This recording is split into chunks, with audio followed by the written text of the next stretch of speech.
Hi everyone and welcome back to It's a Twin Thing. I hope you all enjoyed yesterday's clip about nappy rash. Today's topic is eczema. So eczema can be quite a common thing in children, and most babies tend to grow out of it. Not all, but most do. So there's a few reasons as to why babies can get eczema. One of which could be certain products like baby washes that irritate the skin. It could be pollen, so like seasonal. It could also be a reaction to food. So depending on, if they're eating certain things, it could be the body's way of reacting to certain foods that aren't settling well with them. So for us, in our experience, my son suffered from eczema, but my daughter didn't.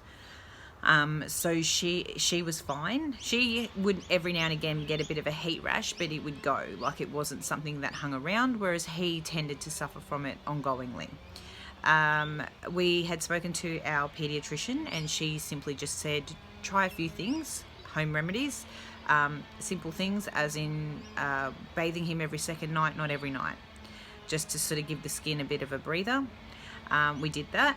And she also said don't dress him as heavily. So instead of putting a singlet and then a top on top, we just popped the top on top instead of the singlet. And that worked really well for us. So as soon as we sort of made those little alterations, his eczema went right down. He still had it, but it was nowhere near what it was. We also changed the baby wash that we were using. We now use the QV baby oil instead of a baby wash. We found this worked better. And it's a lot more sensitive to their skin. And we also moisturized with the QV Extra Hydration Baby Moisturizer, and that worked really well as well. Like I said, I didn't breastfeed, but there has been some talk of if you do breastfeed and you can get some breast milk and pop it on a little cotton bud or a ball and dab it on the irritated area, that can help clear up some of the eczema. So that's probably worth a try, because it's all natural, all organic. So if you wanted to try that, see how that goes. So like I said, it's depending on the severity of it. Like, we didn't have to go and get any medication for our son because he suffered from it, but not severe. So depending on your situation, obviously speak to your pediatrician and your GPs if it's extra concerning, but there's a few little things that you can do that I've mentioned. If you do have any questions, feel free to contact me.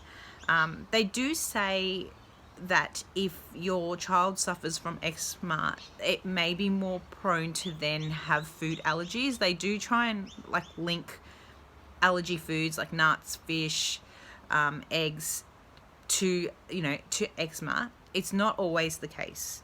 So there could be a connection, there may not be, but it's also something to think about. So that's eczema. If you have any questions, feel free to contact me and ask, and if I can help, then I will. And tomorrow I'm going to be talking about bathing. So different products for the bath, temperatures for the bath, different techniques, especially because with multiple mums, twins or triplets or more, there has to be some sort of routine technique because you're bathing two babies plus not one. So there's a few things I did that sort of helped protect my back, things like that. But anyway, I'll talk about that tomorrow. I hope you all have a really great day, and we'll see you tomorrow. Thanks. Cheers.